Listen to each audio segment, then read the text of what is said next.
जाते बारू पढ़े बेटी छोड़ी के दुआरिया, जाते बारू पढ़े बेटी छोड़ी के दुआरिया। गिरे मत दीहा बेटी पापा के पगड़िया, गिरे मत दीहा बेटी पापा के पगड़िया। बाउर भइल बाटे सबके नजरिया, बाउर भइल बाटे सबके नजरिया।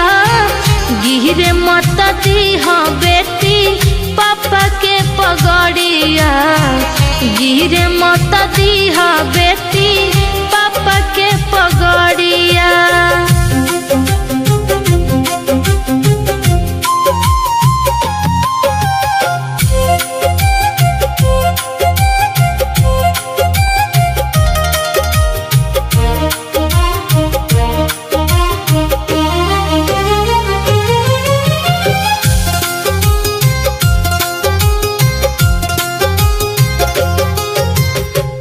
दुनिया रंगीन बाटे लोग बहकाई, सबका से बच के खाली करी हो पढ़ाई।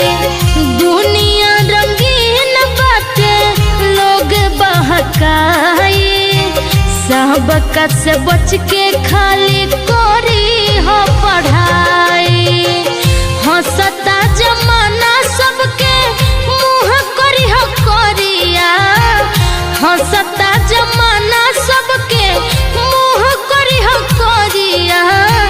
गिरे मत दीहा बेटी पापा के पगड़िया, गिरे मत दीहा बेटी पापा के पगड़िया।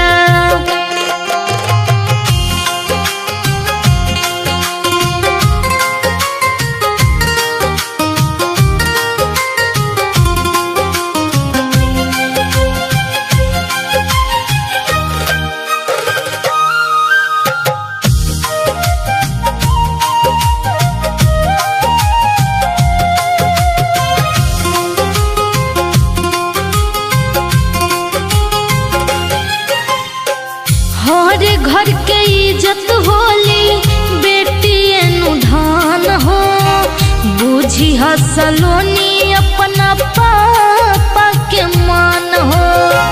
हर घर के इज्जत होली बेटी एनु धान हो, बुझी हसलोनी अपना पापा के मान हो। लिखल समुंदर हर बाप के लचरिया, कहे 1 लाख भैया रखी हो पगड़िया। गिरे मत दीहा बेटी पापा के पगड़िया, गिरे मत दीहा बेटी पापा के पगड़िया।